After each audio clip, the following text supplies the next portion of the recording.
Good afternoon, everyone. My name is Dan Scripps, Chair of the Michigan Public Service Commission, and I call this meeting of the Commission to order on September 9th, 2021 at 1:33 p.m. Madam Secretary, please call the roll. Chair Scripps. Present. Commissioner Phillips. Present. Commissioner Paratic. Present. Mr. Chair, you have a quorum. Thank you, Madam Secretary.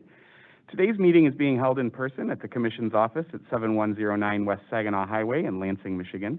We are also hosting this meeting remotely using Microsoft Live Event. It is compatible with all browsers except Safari. Telephone relay service is available through the phone option.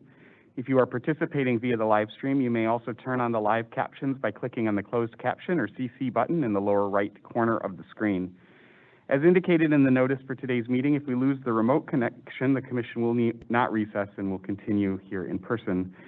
The meeting will be recorded and available for future reference on the Commission's website. In addition, the Commissioners can receive comment via mpsc_commissioners@michigan.gov.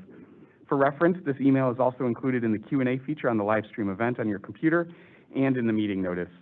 We will have an opportunity for the public to make comment as provided in the agenda. A few notes about this. Comments should be limited to one per person and can be made verbally in person here in the room, or by calling in, or in writing via the live stream Q&A feature. If you are participating via Teams application, you can use the Q&A feature and type your comments in the box anytime during our meeting, and we will have those queued up to read. The Q&A function should be used to submit public comments directed to the Commission. If you would like to make verbal comments, you must do so in person or by calling into the meeting by phone. To minimize disruptions, attendees participating by phone will be muted until we reach the time for public comment. The first order of business is approval of the agenda for today's meeting. Commissioner Phillips? Thank you, Chair. I move for approval of the agenda for today's Commission meeting. I second the motion. Is there any discussion? We will now have a vote on the motion to approve today's agenda. All those in favor of the motion say aye. Aye. Aye. Aye. Any opposed? The motion carries by unanimous vote. The agenda is approved. The next item of business on the agenda is approval of the minutes from the August 25th, 2021 special committee meeting. Thank you, Chair. I move for the approval of minutes from the August 25th, 2021 special Commission meeting. I second the motion. Is there any discussion? We will now have a vote on the motion to approve the minutes from the August 25th, 2021 special Commission meeting. All those in favor of the motion say aye. Aye. Aye. Aye. Any opposed? The motion carries by unanimous vote. The special Commission meeting minutes of August 25th, 2021 are approved. The next item of business on the agenda is the approval of orders and minute actions on the consent agenda. And today the Commission is assisted by Staff Attorney Jana Bachman. I recognize Ms. Bachman. Good afternoon. Today's consent agenda consists of 3 communications matters, 6 electric matters, and 2 gas matters. The proposed orders and minute actions for these matters have been thoroughly vetted by the Commission's technical and legal staff and are ready for your approval. Thank you, Ms. Bachman. I move for the approval of orders and minute actions on the consent agenda. I second the motion. Is there any discussion?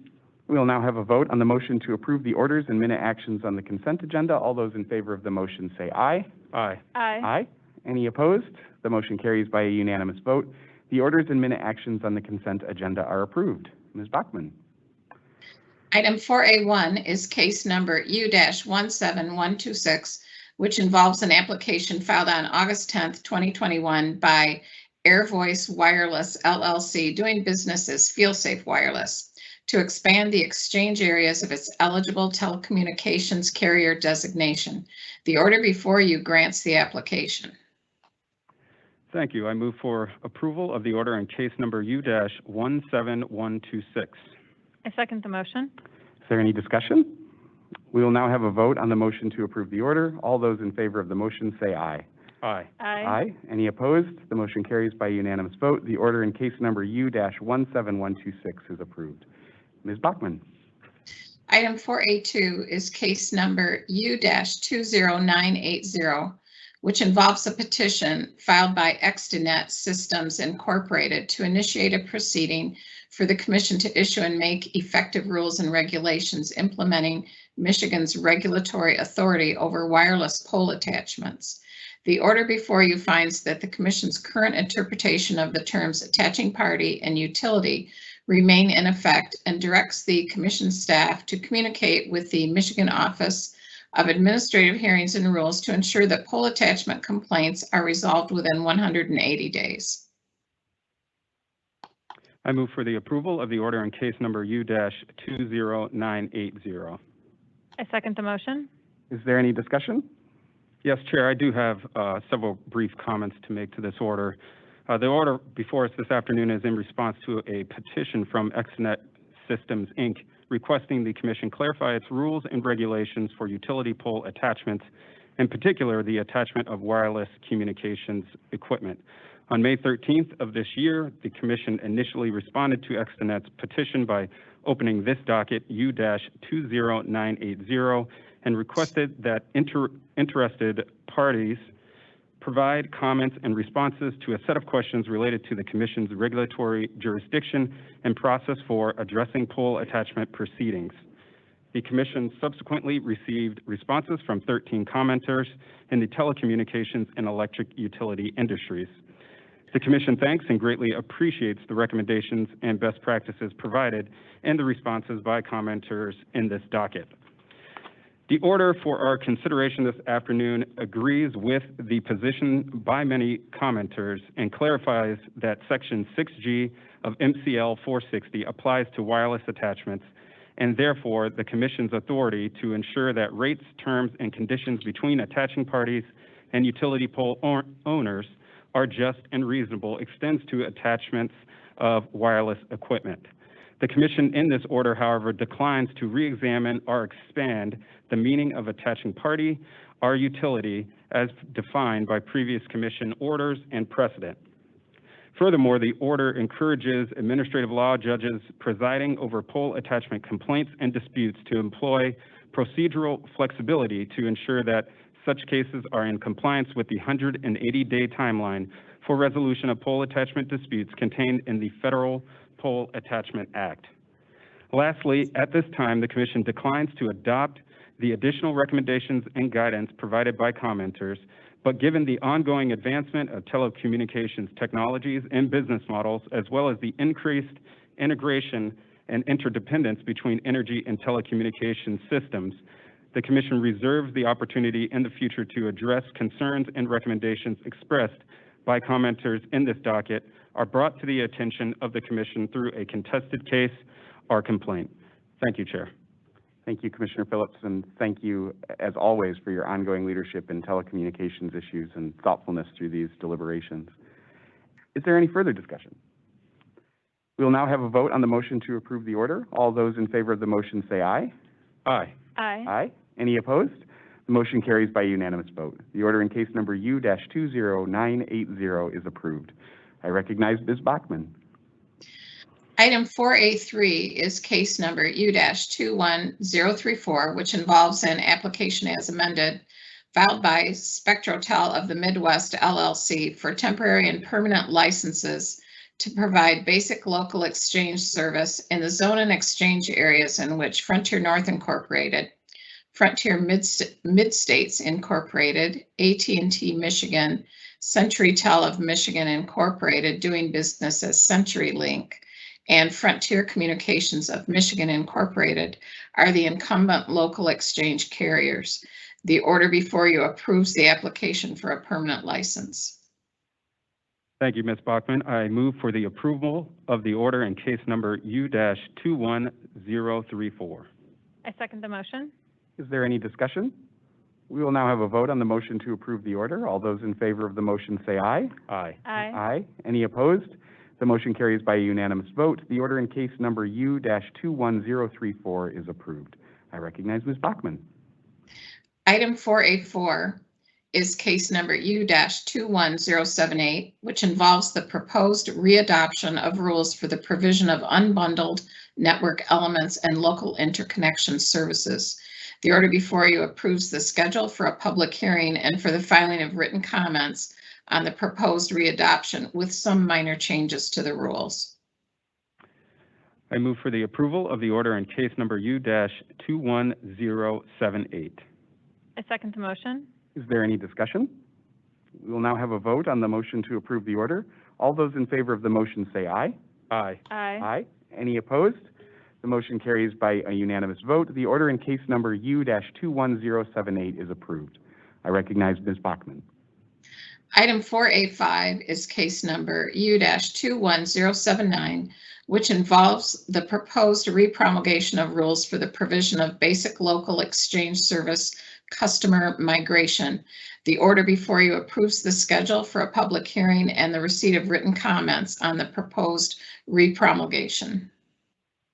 I move for the approval of the order in case number U-2109-21079. Sorry. I second the motion. Is there any discussion? We will now have a vote on the motion to approve the order. All those in favor of the motion say aye. Aye. Aye. Aye. Any opposed? The motion carries by unanimous vote. The order in case number U-21079 is approved. I recognize Ms. Bachman. Item 4B1 is case number U-20165, which involves an application from Consumers Energy Company for ex parte approval of a power purchase agreement with Heathlands Solar LLC. The order before you approves the application. I move for the approval of the order in case number U-20165. I second the motion. Is there any discussion? We will now have a vote on the motion to approve the order. All those in favor of the motion say aye. Aye. Aye. Aye. Any opposed? The motion carries by a unanimous vote. The order in case number U-20165 is approved. I recognize Ms. Bachman. Item 4B2 is case number U-20604, which involves an application filed by Consumers Energy Company requesting ex parte approval of a power purchase agreement with Crystal Flash Renewable LLC. The order before you approves the application. I move for the approval of the order in case number U-20604. I second the motion. Is there any discussion? We will now have a vote on the motion to approve the order. All those in favor of the motion say aye. Aye. Aye. Aye. Any opposed? The motion carries by a unanimous vote. The order in case number U-20604 is approved. I recognize Ms. Bachman. Item 4B3 is case number U-20632, which involves a matter on the Commission's own motion regarding issues related to utility service curtailment procedures. The order before you accepts the work group report filed in the docket, adopts recommendations therein as set forth in the order, and requires the Commission staff to file a status report no later than June 30th, 2022. Thank you. I move for the approval of the order in case number U-20632. I second the motion. Before we vote, just a couple of quick comments on this one. First, I want to thank our Commission staff for their work in developing the work group report, and certainly to the utility and other stakeholders for their participation in the work group that led to that report. This has been a core priority of the Commission since the statewide energy assessment, certainly, and you'll hear more about that effort later in today's agenda. And the recommendations adopted in today's order will add greater clarity in the prioritization when the same molecule of natural gas is needed for both electric generation and heating of Michigan homes and our industrial processes, and additional certainty in respect to how we respond in energy emergencies, including communication protocols to make sure that we're all on the same page. I think a lot of good work has gone into both the work group processes, the development of the report, and ultimately the enactment of these recommendations. And I think it brings us an important step closer to adding certainty and protections for Michigan residents and businesses in case of energy emergencies. Is there any further discussion? We will now have a vote on the motion to approve the order. All those in favor of the motion say aye. Aye. Aye. Aye. Any opposed? The motion carries by unanimous vote. The order in case number U-20632 is approved. I recognize Ms. Bachman. Item 4B4 is case number U-20852, which involves a proceeding on the Commission's own motion to commence a collaborative to consider best practices to ensure cost-effective development of new energy resources and to limit procurement barriers for emerging technologies, including processes for competitive bidding. Staff member Jesse Harlow will describe this order. Thank you, Ms. Bachman, and good afternoon, Commissioner Peretick, Commissioner Phillips, and Chair Scripps. My name is Jesse Harlow, and I'm the manager of the Resource Adequacy and Retail Choice section within the Commission. I'm also the staff lead on the My Power Grid Competitive Procurement Initiative and will be providing background and overview of the U20852 order before you. On October 17, 2019, the Michigan Public Service Commission launched My Power Grid in collaboration with Governor Gretchen Whitmer.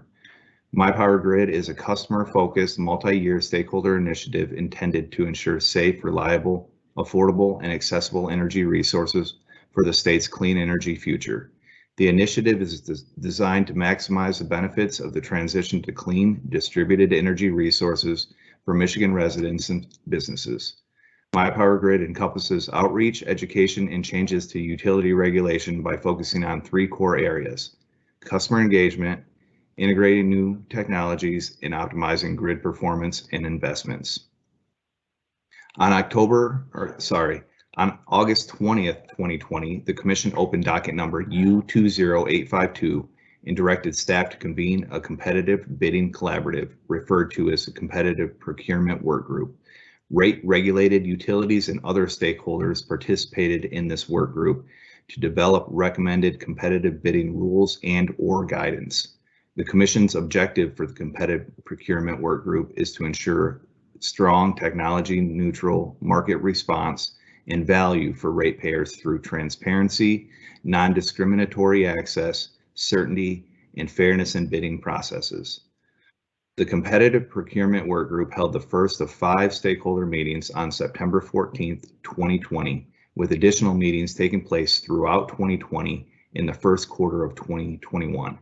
On October 1, 2020, staff issued its first competitive procurement straw proposal, referred to as the October 1 straw proposal, requesting stakeholder input on draft guidelines for competitive bidding, topics and resources to be included in the work group meetings, procedures to ensure a streamlined procurement process, and implementation of MCL 460.6T6 within the bidding process. On October 30th, 2020, informal comments on the October 1 straw proposal were received from several stakeholders. On April 1, 2021, the staff issued a second straw proposal, referred to as the April 1 straw proposal, that incorporated suggestions from the October 30th, 2020 comments and provided draft competitive procurement guidelines for rate-regulated electric utilities. On April 30th, 2021, informal comments on the April 1 straw proposal were again received from several stakeholders.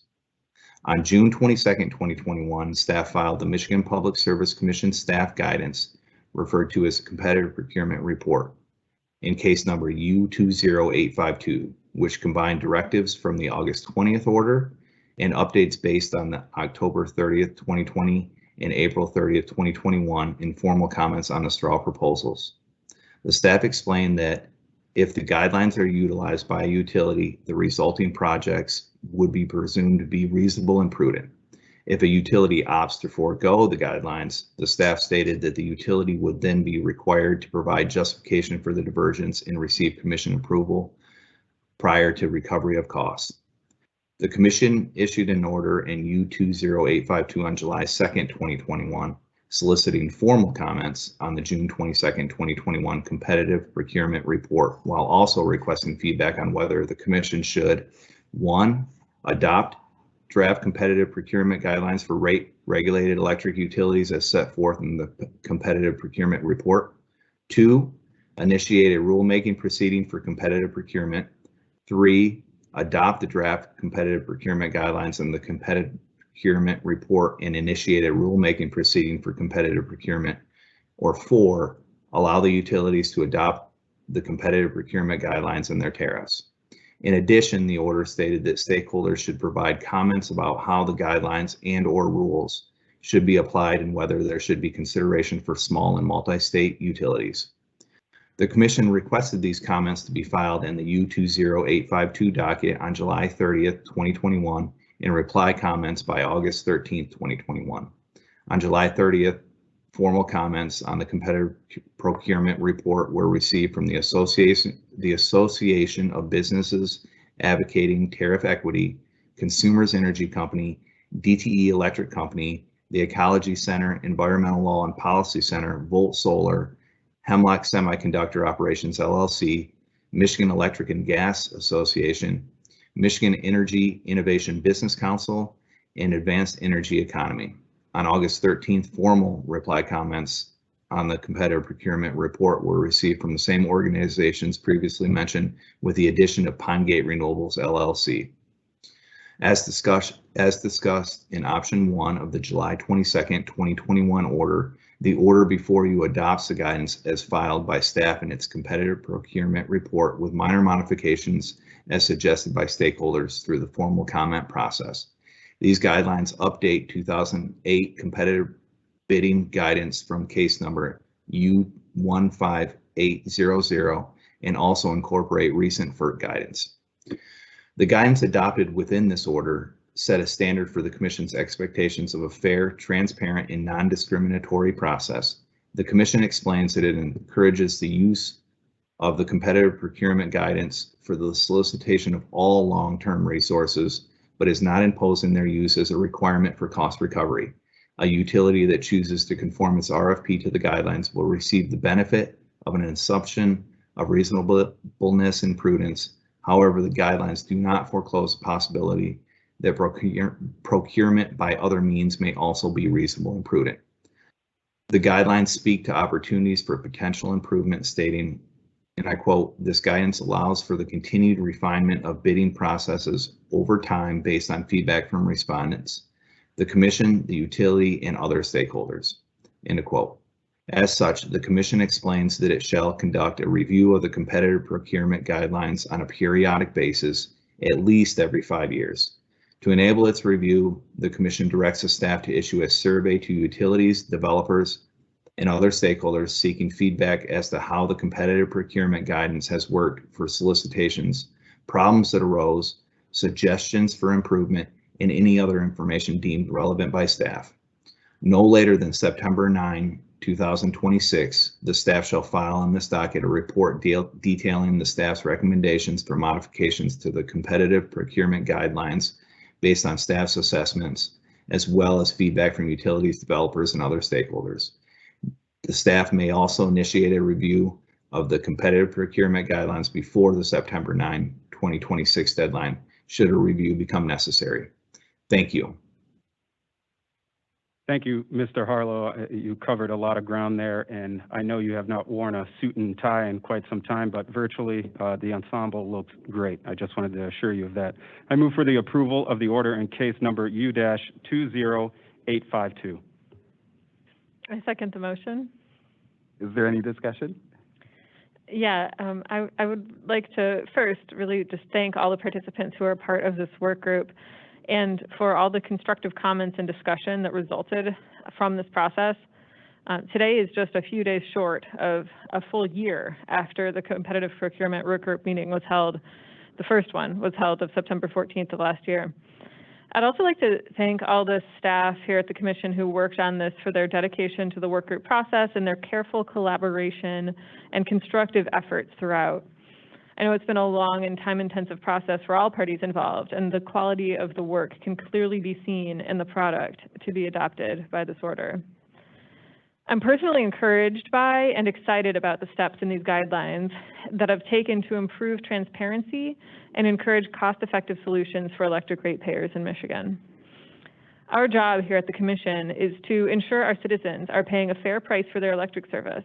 And one way to do this is through encouraging market competition in the procurement of new resources to meet our energy needs. As Mr. Harlow correctly pointed out, through these guidelines, we are striving to ensure a strong, technology-neutral market and provide value for ratepayers through transparency, non-discriminatory access, certainty, and fairness in procurement processes. These guidelines effectively provide a fast track for approval when market competition is employed in resource procurement, encouraging cost-effective and high-value solutions for our grid, and improving efficiency of the regulatory process. I look forward to seeing the implementation of these guidelines as well as the future modification and improvements to them as feedback is received as a result of the forthcoming solicitations. Thank you. Thank you, Commissioner Peretick. Is there any further discussion? I'd just like to thank Commissioner Peretick for kind of jumping in, starting with the commission, helping to lead this effort. Just your confidence and leadership and the outcome of this process gives me a lot of confidence that we're going in the right direction given your past experience. So thank you. Thanks. Fully agree with that. We will now have a vote on the motion to approve the order. All those in favor of the motion say aye. Aye. Aye. Aye. Any opposed? The motion carries by a unanimous vote. The order in case number U-20852 is approved. I recognize Ms. Bachman. Item 4B5 is case number U-20890, which involves a matter on the Commission's own motion to promulgate rules governing electric interconnections and distributed generation and to rescind legacy net metering rules. The order before you provides notice of the opportunity to comment on the proposed actions at a public hearing and through the submission of written comments. I move for the approval of the order in case number U-20890. I second the motion. Before we vote, I want to note that while today is the order before us is the beginning of the formal rulemaking process, it's also an important step in the process of modernizing our interconnection and distributed generation rules that goes back years of effort. In the previous case comments, Commissioner Peretick, you noted that the competitive bidding was the result of 1 year of effort, and I'm not actually sure how many years of effort have gone into the interconnection rules, but I do know that it well predates my joining the Commission in February of 2019. And these rules and the development of the updates that we are starting the process, the formal process of initiating today, were a foundational element of the My Power Grid initiative launched in October of that year. I particularly want to recognize Julie Baldwin, the manager of our Renewable Energy Division, as well as Renewable Energy Section, apologies, as well as Nick Evans, the manager of our Electric Operations Section, and their teams who have put in countless hours to the product that's in front of us today. And I also want to thank the many, many stakeholders representing utilities, clean energy companies, environmental groups, residential and industrial users, as well as other subject matter experts from the national laboratories and other groups who have contributed their expertise and their time and their passion into the rules that we start the formal process of today. So today begins the formal process, and it will include opportunities for further refinement, further input, and further improvement. And I look forward to moving through this formal process in a timely manner and getting these well overdue updates in place to our interconnection and distributed generation rules. And again, thanks all who have contributed to bringing us to this point. Is there any further discussion? We will now have a vote on the motion to approve the order. All those in favor of the motion say aye. Aye. Aye. Aye. Any opposed? The motion carries by unanimous vote. The order in case number U-20890 is approved. I recognize Ms. Bachman. Item 4B6 is case number U-20984, which involves an application filed by Consumers Energy Company requesting authority to amend its renewable energy plan. The order before you approves a settlement agreement resolving all matters in the case. I move for the approval of the order in case number U-20984. I second the motion. Is there any discussion? We will now have a vote on the motion to approve the order. All those in favor of the motion say aye. Aye. Aye. Aye. Any opposed? The motion carries by unanimous vote. The order in case number U-20984 is approved. I recognize Ms. Bachman. Item 4B7 is case number U-21116, which involves a matter on the Commission's own motion, initiating an action to require Consumers Energy Company to show cause why it should not be found in violation of MCL 460.10 EE2, as well as Commission orders and regulations. The order before you directs Consumers Energy Company to appear at a pre-hearing conference before an administrative law judge and to pre-file testimony and evidence. I move for the approval of the order in case number U-21116. I second the motion. Is there any discussion? We will now have a vote on the motion to approve the order. All those in favor of the motion say aye. Aye. Aye. Aye. Any opposed? The motion carries by unanimous vote. The order in case number U-21116 is approved. I recognize Ms. Bachman. Item 4B8 is case number U-21117, which involves a matter on the Commission's own motion commencing a collaborative addressing the development of electric utility interconnection procedures. The order before you directs affected electric utilities and member-regulated electric cooperatives to provide draft interconnection procedures documents to the Commission staff no later than January 18th, 2022, and sets 2 stakeholder meetings. I move for the approval of the order in case number U-21117. I second the motion. Is there any discussion? We will now have a vote on the motion to approve the order. All those in favor of the motion say aye. Aye. Aye. Aye. Any opposed? The motion carries by unanimous vote. The order in case number U-21117 is approved. I recognize Ms. Bachman. Item 4C1 is case number U-20718, which involves an application filed by Michigan Gas Utilities Corporation requesting authority to increase its base rates for sale, distribution, and transportation of natural gas and for other relief. Staff member Cindy Kreischer will describe this order. Thank you, and good afternoon, Commissioners, staff, and guests of the Michigan Public Service Commission. On March 22nd, 2021, Michigan Gas Utilities Corporation filed an application with the Commission for authority to increase its retail natural gas rates and for other relief as requested. The company requested authorization to adjust its natural gas rates to provide an additional annual revenue of approximately $15 million based upon a projected 12-month test year ending December 31st, 2022. The company stated that the requested rate relief was necessitated by significant investments in capital infrastructure to address the safety and reliability of the company's natural gas system.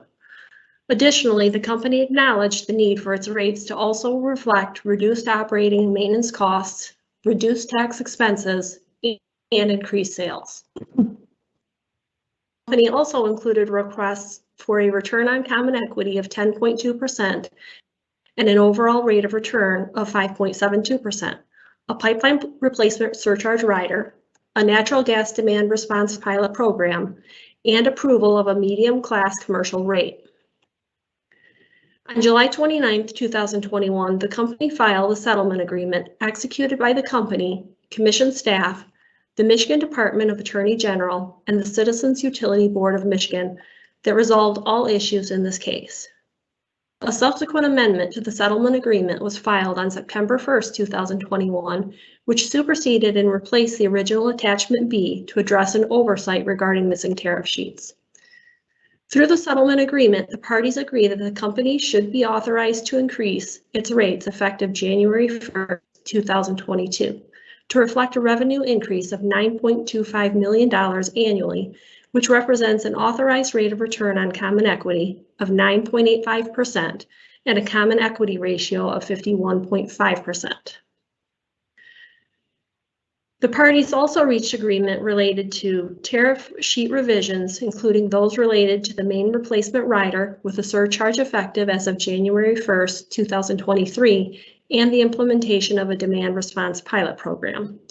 Treatment of tax expenses as a result of tax law changes, implementation of a new low-income and senior bill assistance program that can provide energy assistance credits for up to 2,310 customers, and amortization over a 4-year period of deferred capital investments made from January 1st, 2016 through December 31st, 2019, as approved by the July 23rd, 2021 Commission order in case number U-20797.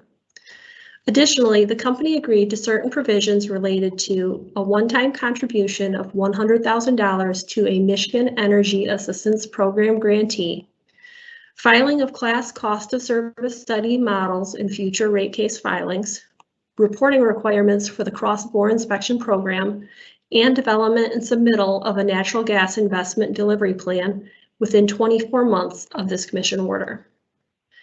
The order before you approves the settlement agreement and adopts a 2022 test year, a total revenue requirement of $9.25 million over the rates previously approved by the Commission order in case number U-17880 on December 11th, 2015, with an authorized return on common equity of 9.85% and a common equity ratio of 51.5%.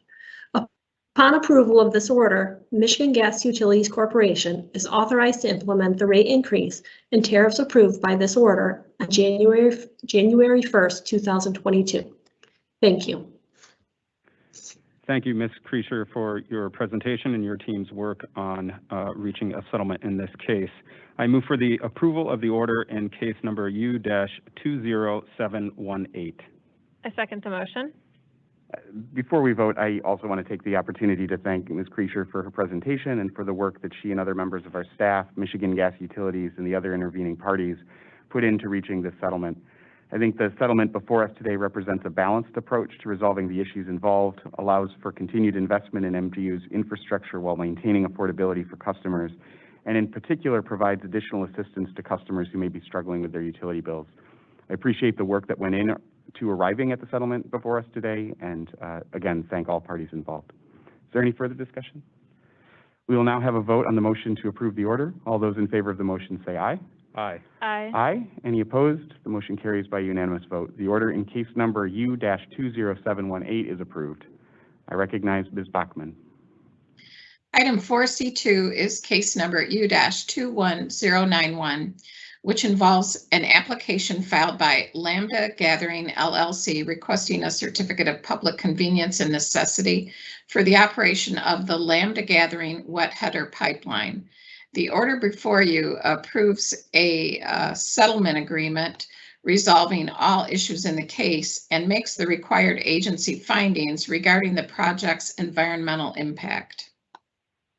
Thank you, Ms. Bachman, for hanging in there with us today. I move for the approval of the order in case number U-21091. I second the motion. Again, and I'll keep this brief, I appreciate the efforts involved by all the parties in arriving at the settlement agreement before us today, combined with our decision in case number U-20894 in July to approve the petition from DTE Michigan Lateral Company to convert existing natural gas gathering pipelines. The settlement before us today represents a comprehensive approach that I think balances the interests of the companies involved, ensures continued access to markets by oil and gas companies, and most importantly, ensures greater reliability and resilience for natural gas customers in northern Lower Michigan. I appreciate the work from Lambda Gathering LLC, our commission staff, and other stakeholders, and think this represents a solid path forward for northern Lower Michigan. Is there any further discussion? We'll now have a vote on the motion to approve the order. All those in favor of the motion say aye. Aye. Aye. Aye. Any opposed? The motion carries by unanimous vote. The order in case number U-21091 is approved. The next item on our agenda is an update from staff member Taylor Becker, who has been patiently waiting to provide this update regarding the Michigan 2019 Statewide Energy Assessment. Mr. Becker? Thank you, Chairman Scripps, and good afternoon, Commissioners. My name is Taylor Becker, and I am an engineer in the Electric Operations Section and served as the Electric Sector Team Lead for the Statewide Energy Assessment. The purpose of my presentation... Mr. Becker, I'm sorry, can you move your microphone closer? I saw our IT folks scrambling out of the back room, and I had a feeling I knew what they were about. Just wanted to test it. Okay. Their reflexes are sound. All right. The purpose of my presentation this afternoon is to provide updates to the recommendations and observations provided in the Statewide Energy Assessment Report.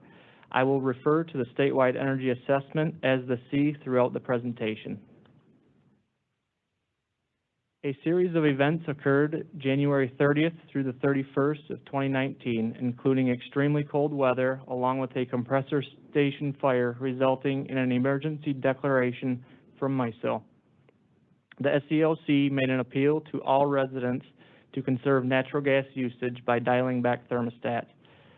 Shortly after the energy emergency, the governor issued a letter to the MPSC asking the commission to evaluate whether the design of the delivery systems are adequate to account for changing conditions and extreme weather events.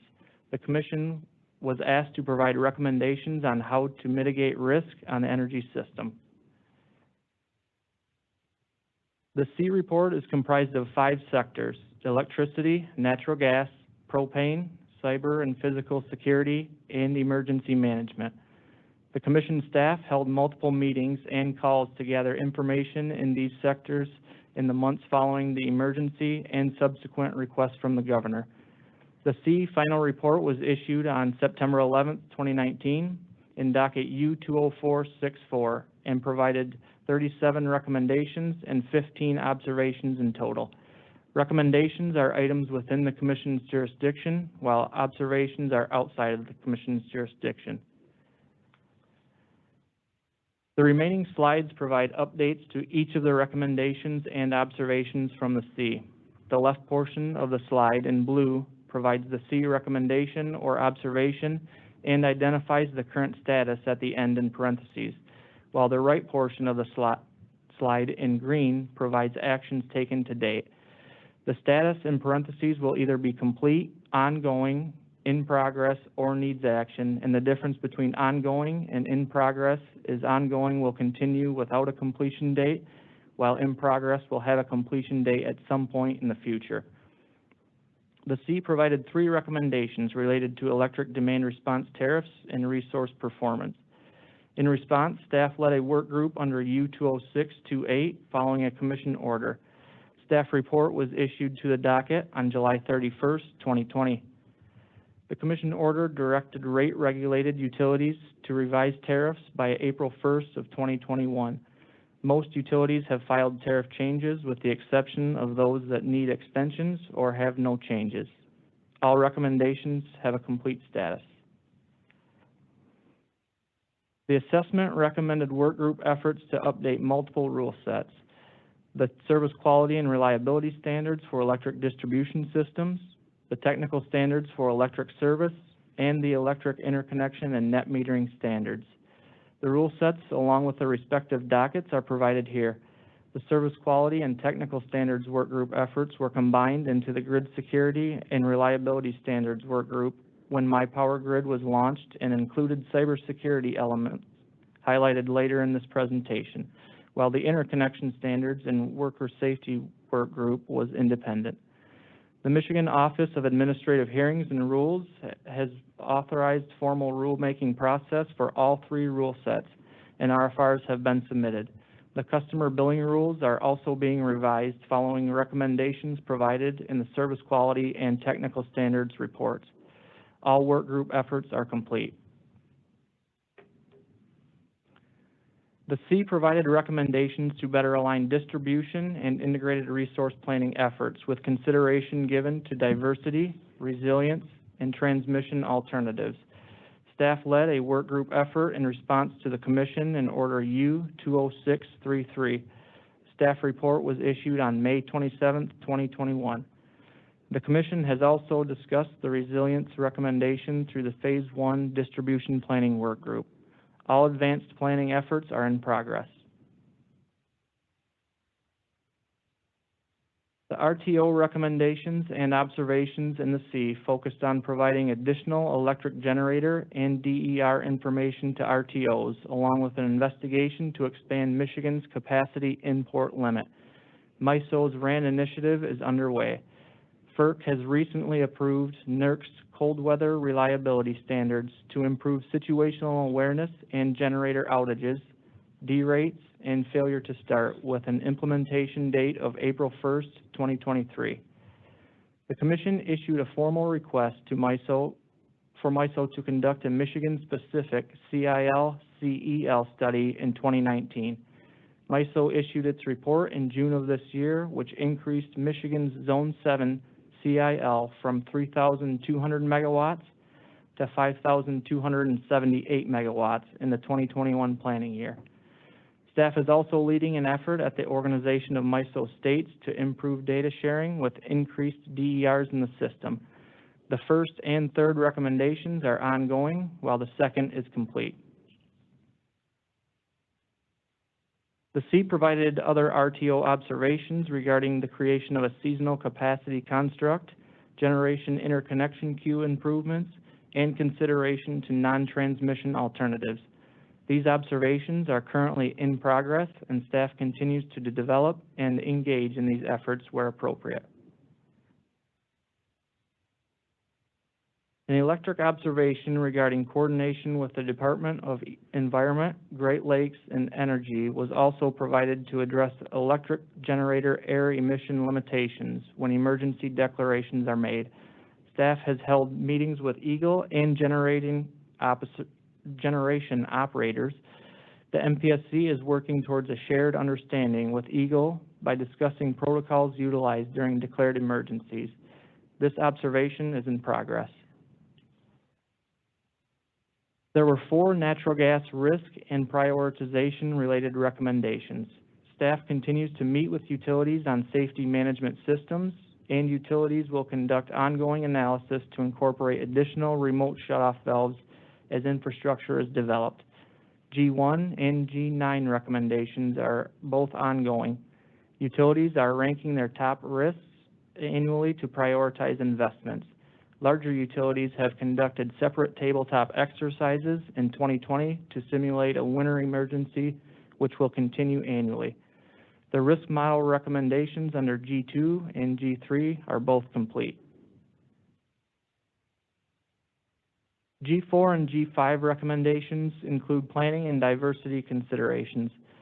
Staff formed a collaborative with natural gas distribution and transmission companies to discuss contingency and resilience options in U20631. In response to the work group, utilities have taken steps to improve resilience by filing Act 9s for approval of new pipelines, requesting capital investments in rate cases, including contingency options with more resilient design day plans and gas cost recovery cases, and including supply diversification and gas cost recovery cases. The recommendations provided on this slide are ongoing. These cases will continue to be filed by utilities and evaluated by the Commission on an ongoing basis. The C also provided natural gas mutual assistance and transmission contingency planning recommendations.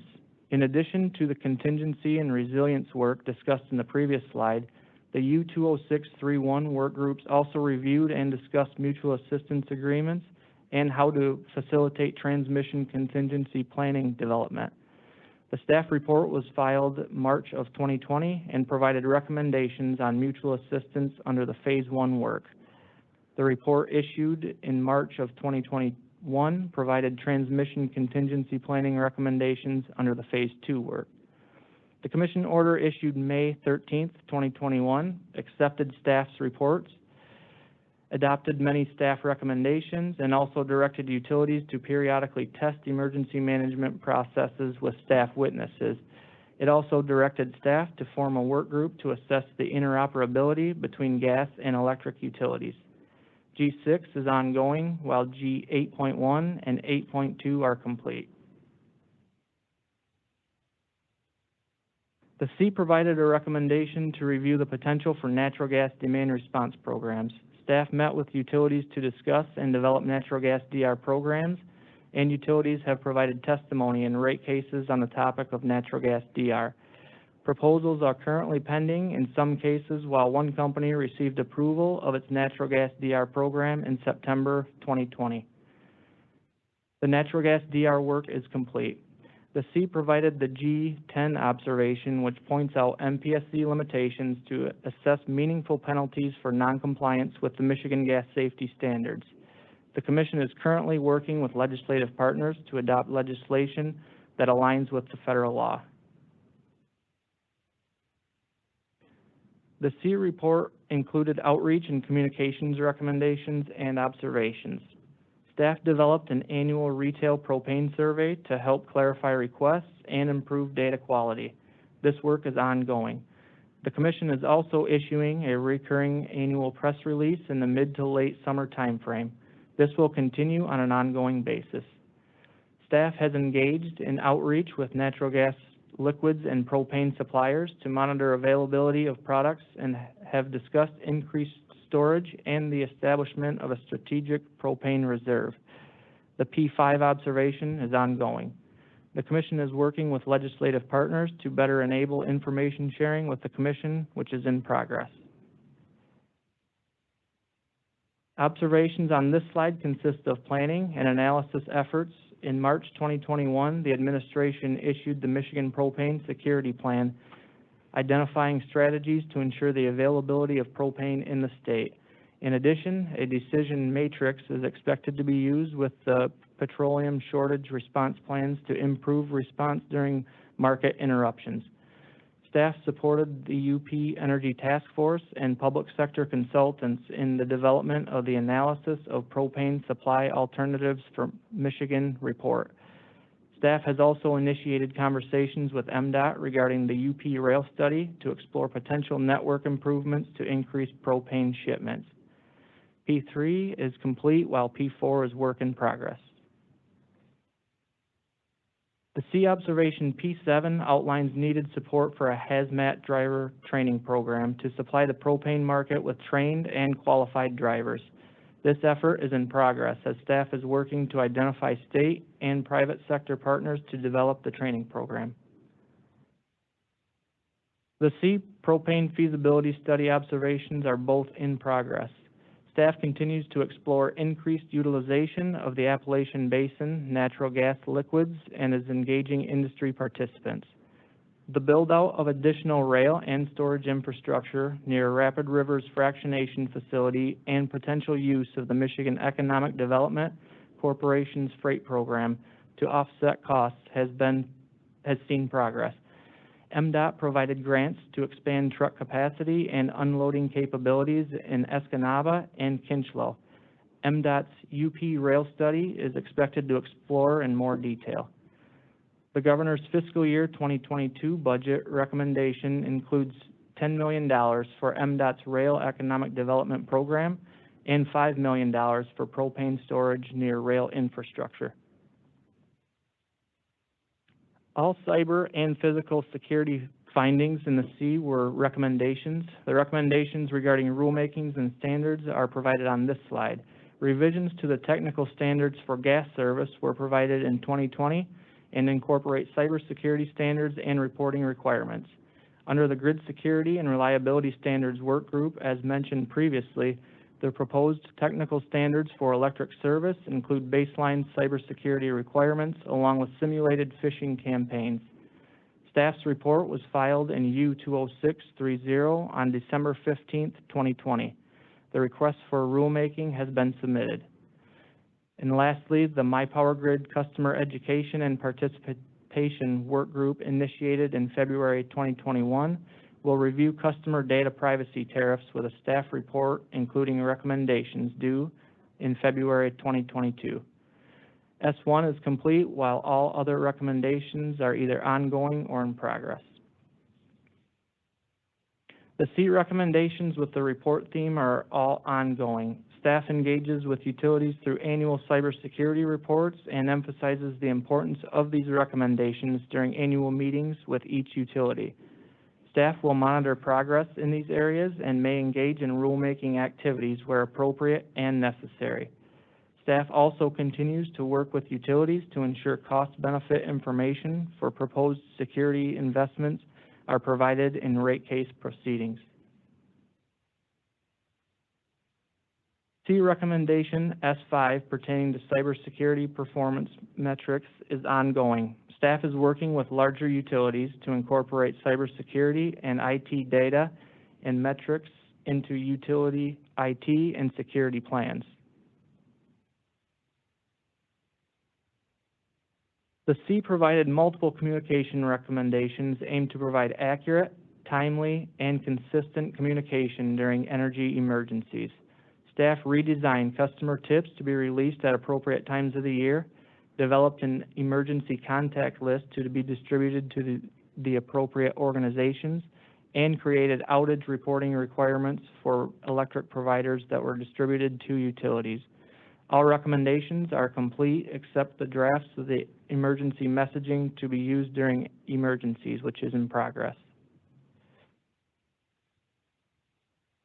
Recommendations to expand training and drills were provided in the C. Utilities have since refocused emergency drills with an emphasis on curtailment and demand response scenarios that are planned to occur annually going forward. This is an ongoing effort. Additional staff received MySIMS and FEMA Incident Command training and enrolled in weekend on-call duties. Staff workforce development actions are complete. The recommendation to exercise decision-making during energy emergencies across multiple organizations needs action. The C also provided work group recommendations on natural gas curtailment procedures and to address petroleum fuel supply and delivery gaps with stakeholders. Staff led a natural gas curtailment procedures work group in case number U20632 and issued a report on June 30th, 2020. The Commission order today accepts the work group reports, adopts recommendations, and requires staff to file a status report by June 30th, 2022. EM8 needs action. The C, EM7 recommendation and EM9 and 10 observations relate to plan updates and reports. And the Energy Assurance Plan and Petroleum Shortage Response Plan updates are underway with the intent of having a 2-year update schedule. Adoption of the Incident Command System at larger utilities is also in progress, with most large utilities having adopted the ICS structure. Staff also continues to monitor ICS adoption through annual security meetings.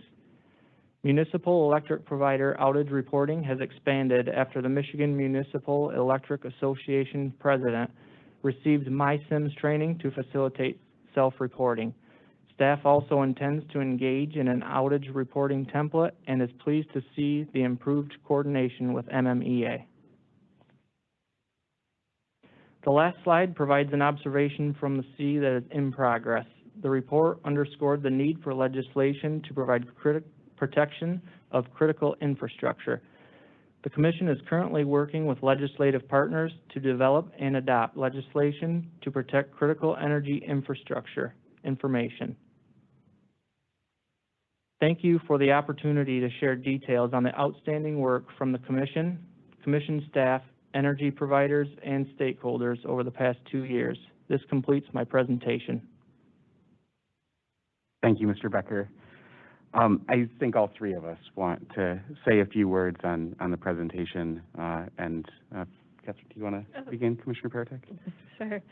First of all, excellent presentation. Thank you for going through all of that. It was it's so clear the amount of work that went into this over the last 2 years, and a huge thanks to all of the staff who performed this just tremendous amount of work. As Mr. Becker described, this work stemmed from a series of weather and energy emergencies that I'm sure many of us remember vividly, and has spurred over 50 recommendations and observations that the capable Commission staff has been executing on ever since. As you've just seen, the quantity and quality of the work on the statewide energy assessment is vastly impressive. And it's also deeply important for the future of our energy infrastructure and the integrity of our energy production and distribution systems as we continue to see the amplified effects of our changing climate. Each of the 5 sectors focused on by the statewide energy assessment have grown even more important over the past 2 years since they were introduced, including energy emergency management, as well as cyber and physical security. I'm really looking forward to seeing the continued work on this and the improvements to our reliability and resiliency, and importantly, safety that we'll see as a result. Thank you, Commissioner Paratek. Commissioner Phillips? Yeah, I will be brief. As I mentioned earlier this week, the order recognizing the initial C report occurred was approved by the Commission on September 11th of 2019. That was my first Commission meeting. So reflecting back on my time here and working with you all, it is just tremendous to know not only were you achieving and implementing the recommendations, many of the recommendations within the C report, while also simultaneously taking on the My Power Grid initiative, but you were doing all that amidst a global pandemic and the work, the day-to-day work of the Commission, which is really time-consuming in itself. So I want to thank and just recognize all of you for that work. This week I'm also reflecting, and I know that the hearts and minds of all Michiganders are with those impacted by Hurricane Ida, and especially the almost 250,000 customers that are still without power in the state of Louisiana. But events like Hurricane Ida, other extreme weather scenarios that have occurred throughout our globe, as well as the physical security and cyber attacks that have occurred over the last 24 months, those have really just helped to reinforce the importance of the work that you all are doing, and help to also reinforce the foresight of not only Governor Gretchen Whitmer in terms of issuing or tasking the commission with doing this work, but also the foresight of our staff and of previous commissions to lead this effort. So again, just really thank you, and we will do what we can to continue to support you all on the implementation of the recommendations provided in that initial report. Agreed, and thank you, Commissioner Phillips. And I'd start by saying I agree with everything that my colleagues have said. And marking this date also sort of has me reflecting on I remember where I was distinctly when I got the state police emergency alert on my phone. I think probably most of us do. And later that week, I got the call from the governor asking me to join the commission. So in some ways, my story with the commission has been just as wrapped up with the development of the assessment and its implementation, which is really remarkable, sort of now more than 2 years later. I also think, we issue a lot of reports, and I think we see a lot of reports issued by others. This is the one that I keep next to my desk at all times because I continue to rely on it and refer to it on a regular basis. And the work that went into it, the original report issued in September 2019, more than 200 pages, again, more than 50 recommendations all told, alone would be impressive enough. But of course, that's not the culture of this commission. And I really want to commend the staff in particular for following through on the recommendations. It's one thing to produce a comprehensive snapshot of where we are and what our energy systems are facing. It's another thing to take each of those 50+ recommendations, boil them down into what needs to be done, often in consultation with the regional grid operators or with other departments in state government, and see them through a list of work groups and additional reports and the rulemakings and everything else that underpins that, and to continue to focus on implementation day after day for 2 years now, I think is a testament to the diligence of our staff, but also the culture of focusing on actual implementation. It's not just enough to study it. We've got to move forward and provide real results to the people that we serve. And I think that's one of the things. We started with a big goal. How do we keep our eyes on the prize of increased reliability and resilience, making sure that we're doing all that we can to reduce the risks where we can that are facing our electric, natural gas, and propane systems? But the angels are in the details, and that's really where the real work begins. And this is an incredibly impressive effort. And I will say, you, Mr. Becker, spoke for 20 minutes today at a very high level, sort of going one after another. And I think had we given you 40 minutes or an hour or 6 hours, we still could be going in terms of the details that support each of the bullet points in each of the boxes in the presentation. And that, I think, is really what is going to matter in the long run. As Commissioner Phillips said, we've seen this play out in Louisiana and Mississippi more recently, and then up into the East Coast. In California with the wildfires, with the winter storms this winter. And we in some ways got a head start on that we were forced to it. And ours is a success story. Our systems ultimately at the end of the day continued to keep the lights on and our homes warm. But we were pressed. And I think it is really remarkable that we took that opportunity to do the deep dive, to come up with the recommendations, and then most importantly of all, over the last 2 years, focus one after another on implementing them. And I think that puts us in a much better place going forward for whatever the future holds. So thank you. We've now reached the time reserved for members of the public to address the Commission. As mentioned in the notice for today's meeting, we'll take public comments in the following order. First, individuals attending in person. Next, written comments from individuals using the Microsoft Teams live stream Q&A. then verbal comments from individuals submitting names in the Q&A feature and who have called into the meeting, and finally from individuals participating only through the phone option. If anyone attending in person desires to address the commission, please come to the microphone.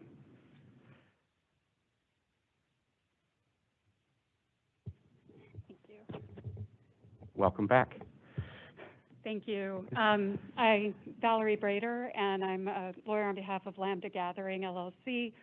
It's sort of appropriate that the order came down the same day that we're talking about the statewide energy assessment, because that highlighted the difficulty where you're trying to add backup to the natural gas system without destabilizing a facility that provides a significant amount of propane, as well as allows Antrim and Niagaran reef production in Michigan. It's really exciting to be part of a solution. And just wanting to recognize that a lot of this is a race against the snow, what we can get done, and that our company is both committed to doing that and running as far as we can, but wants to take this opportunity to thank all the staff who have helped us get to this point, both in the analysis that went into the SEA and in this docket. So just want to note that Kevin Spence, Dave Chisla, Nick Taylor, Spencer Statler, the folks who help us with the docketing, everyone has really helped us to, in this race against the snow. On the statewide energy assessment, Alex Marisi, Brian Sheldon, Travis Warner took a trip. I know you did too, Chair Scripps, and we're happy to have anyone else there to see the plant and to understand the situation better. We also had wonderful support from ITC and Consumers Energy that made sure that the land rights approvals got done in time for us to keep on this race to the snow. And both private landowners and our customers also really pushed and have dedicated a lot of resources to making sure that we can successfully, implement this solution as soon as possible. So just on behalf of the company, we wanted to thank everybody for that and recognize that this has been a lot of work internally as well as at our company. We are continuing to, keep investing. We had, before this order, done the work we can. With this order, we'll be able to really go full steam ahead on all aspects, and we'll be having regular conversations with the staff on progress and coordination to make sure that we do this in the best way possible. But just, again, wanting to thank everybody who for 3 years now has been working to find this solution and all the hard work, especially that came with this docket. Thank you. Absolutely. Thank you. And Ms. Brader, I'd be remiss if I didn't thank you both in your current and in your past roles for the work that you've put in developing this solution. So thank you. Are there others who wish to address the commission at this time? Now we will turn to public comments through the remote options. Again, if you would like to make a comment and have access to the Teams live stream Q&A feature on your computer, please enter your name and your comment, which will then be read aloud to the commissioners. This feature is available on the right-hand side of the control bar next to the mute button. As a reminder, the Q&A feature is intended for public comments directed to the commission and not to engage with other participants or respond to their comments. After taking any comments through this feature, we will open up the phone line for those who called into the meeting and would like to address the commission verbally. If you want to be queued up for verbal comments, please enter your name in the live stream Q&A feature and indicate that you wish to make a verbal comment, but please do not include your written comment, and this will avoid duplication. I will first call on these names in the order received. After hearing from those individuals listed in the Q&A, we will ask if there are any comments from individuals who are on the phone line but not utilizing the online Q&A feature. Please note that you can only make verbal comments by calling into the meeting. When it is your turn to speak, press *6 on your phone to unmute. And as a reminder, this public comment period is for commissioners to listen to comments and concerns and not to answer specific questions. When providing comment, please indicate your name and where you live if you are willing to share so that we have that for our records. And please limit comments to one per person and keep them brief, no longer than 3 minutes, so we have a chance to hear from all who would like to comment. And Ms. Cole, I believe you are again on tap to help us with the online online comment portion. Do we have anybody who's entered comments into the Teams Q&A feature? There are no comments at this time. I think you know the next question that I'm going to ask, but is there anybody that's indicated through the Teams Q&A feature an interest in providing verbal comment? None at this time, Chair Scripps. Thank you, Ms. Cole. Is there anybody on the phone who would like to make verbal comment at this point? You can press *6 to unmute yourself.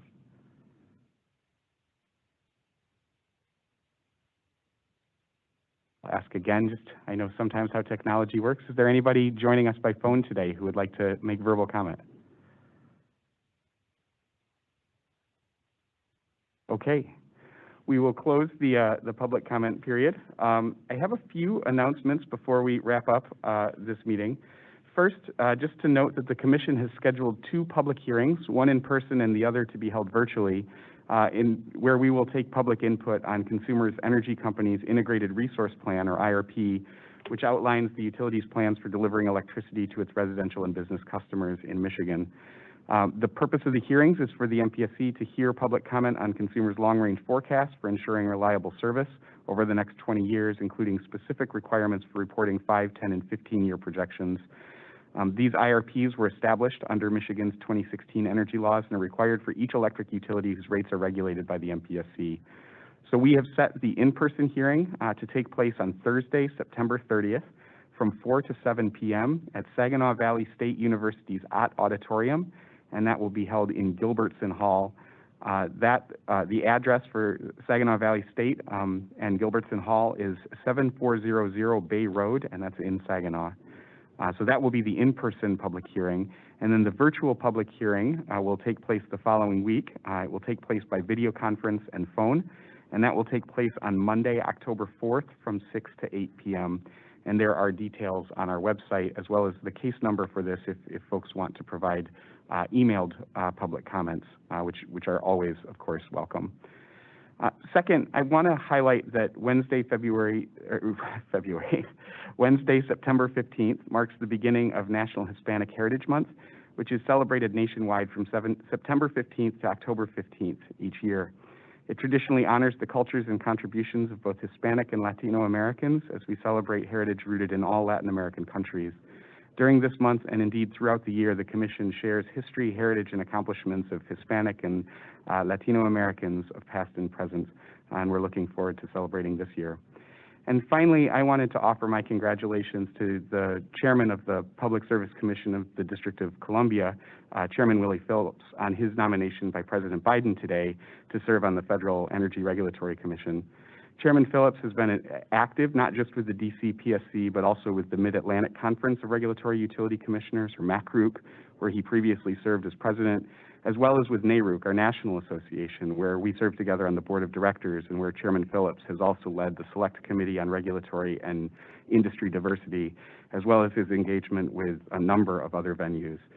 I think it's important that Chairman Phillips, as this nominee, has state PUC experience, and I'm confident that he will bring that with him in his new role with the FERC. And again, I want to congratulate Chairman Phillips on his appointment. Are there any additional comments before we wrap up? No additional comments other than I don't believe there's any relation between me and Chairman Phillips, but we are still looking to identify that connection. Excellent. Nothing wrong. Excellent.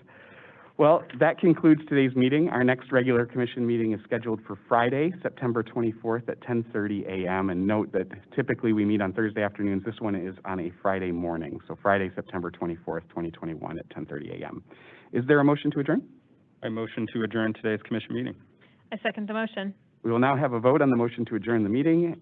All those in favor say aye. Aye. Aye. Any opposed? The motion carries by a unanimous vote, and the meeting is adjourned. Thank you.